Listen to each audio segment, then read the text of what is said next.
The Progressive Party was a political party in the Republic of China from 1913 to 1916. Origins. Chinese constitutionalism was a movement that originated after the First Sino-Japanese War. A young group of intellectuals in China led by Kang Youwei argued that China's defeat was due to its lack of modern institutions and legal framework, which the self-strengthening movement had failed to deliver. They saw the recent rise of new powers such as Germany, Italy, and Japan coincide with their adoption of constitutions. By having a constitution as the basis for social and political organization, they surmised that all of China's ills could be repaired. Like the Chinese nationalists, these constitutionalists underwent many name changes after they first coalesced following the end of the 100 Days Reform in 1898. The Baowangui Protect the Emperor Society was formed in Victoria, Canada on the 20th of July 1899 by Kang Youwei and Liang Qichao, the 100 Days Reformers who were exiled after the palace coup by Empress Dowager Cixi.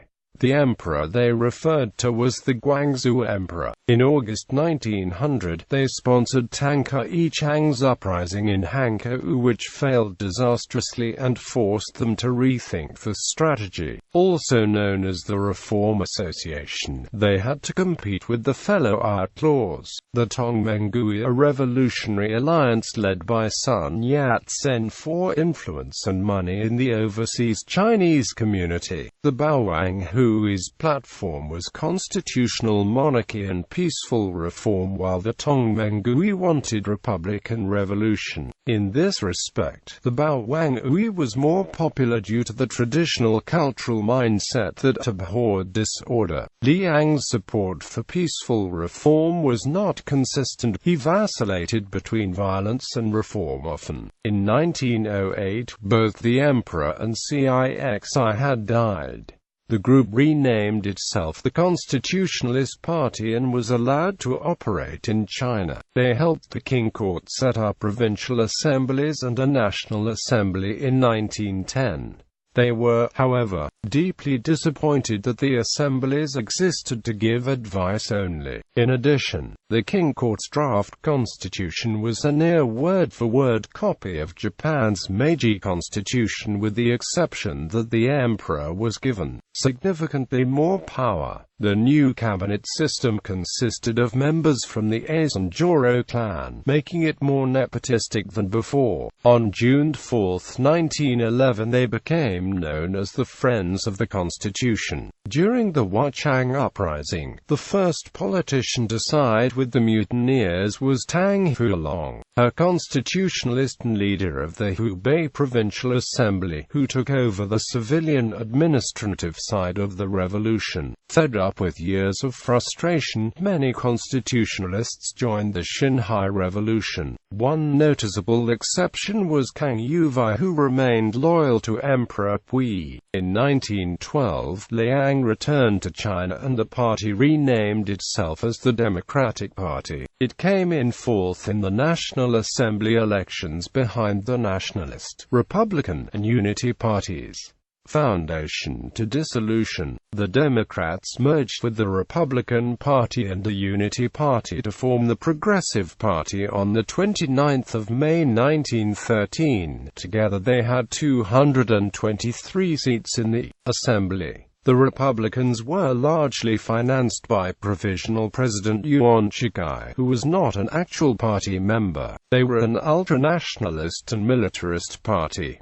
Unity was led by Zhang Binglan and represented the interests of the civil service and gentry. All three parties had advocated a strong, centralized national government, with some wanting to abolish provincial and local divisions altogether. Vice President Li Yuanong was made party chairman, but real leadership was in the hands of Liang Qichao. The party's platform was nationalism with strong central government, liberty stability through the rule of law and peaceful foreign policy. As the second largest party, it portrayed the rival nationalists as supporters of mob rule. The Progressives supported Yuan against the failed Second Revolution but objected to the outlawing of the Nationalist Party since only some of its members took part. The expulsion of the Nationalists led to the Assembly losing its quorum, so Yuan disbanded it altogether, which was also fiercely opposed by the Progressives. When Yuan tried to crown himself emperor, Liang convinced Yunnan's military governor, Cai Yi, to lead the national protection war against Yuan. Liang reconciled the war with the party's anti-revolutionary stance by arguing that the war was not a revolution but an effort to put down Yuan's rebellion against the Constitutional Republic. Progressive Party branches across the country agitated for the overthrow of Yuan, and the party's membership expanded greatly. Yuan's government became paralyzed and he abandoned his scheme. The party's leadership, however, was split into pro- and anti-Yuan factions, thus causing its collapse.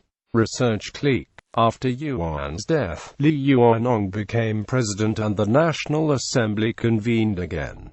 The party split into two factions, the Constitution Research clique led by Liang and the Constitution Discussions clique led by Tang Fulong. Liang supported Premier Du and Qi Rui's plan to push China into World War I on the Allied side against the wishes of President Li in hopes of regaining lost territories. When the assembly was dissolved again during the Manchu Restoration, some ex-progressives joined Sun Yat-sen's constitutional protection movement. Liang and his followers refused to join because they felt a rival government was harmful to China's national integrity and that the movement was itself unconstitutional because it was a military government. After reuniting with Tang's faction, Liang ran what was left of his party as the Research clique in the 1918 elections for a new assembly but placed a distant third behind Duan's Anfu Club and Liang Shi's Communications clique.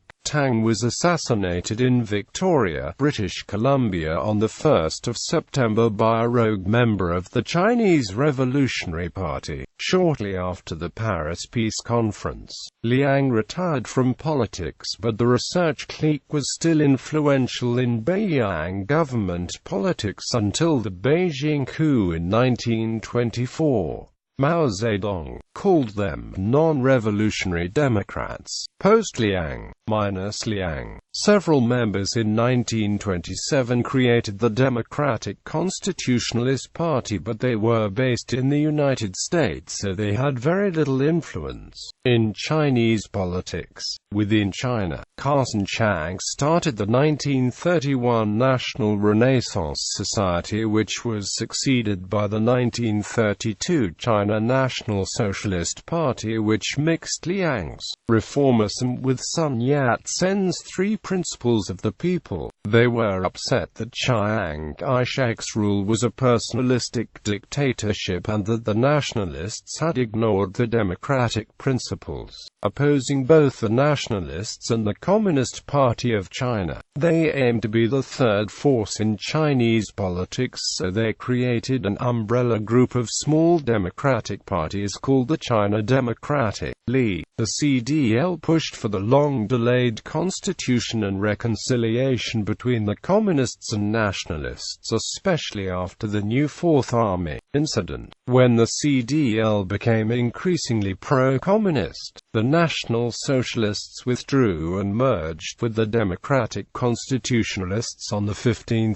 August 1946 to form the China Democratic Socialist Party. They fled to Taiwan at the end of the Chinese Civil War and, along with the nationalists and the Chinese Youth Party, were the only legal parties for decades. In Taiwan, they offered the same soft criticisms they have been giving since their earliest incarnations. The Democratic Socialists lost all the seats in the Legislative Yuan and National Assembly after free and fair elections began in the 1980s. Within the People's Republic of China, the China Democratic League continues to exist as part of the United Front. Impact. Since their initial founding in 1899, the Constitutionalists were constantly ineffective in their effort to reform authoritarian governments. The soft reformist approach was criticized for giving dictatorships the appearance of a legitimate multi-party democracy. Because of their anti-confrontational nature, they were more of a complaining party than an opposition party. The only time they were effective was when they abandoned reform in favor of revolution in the National Protection War.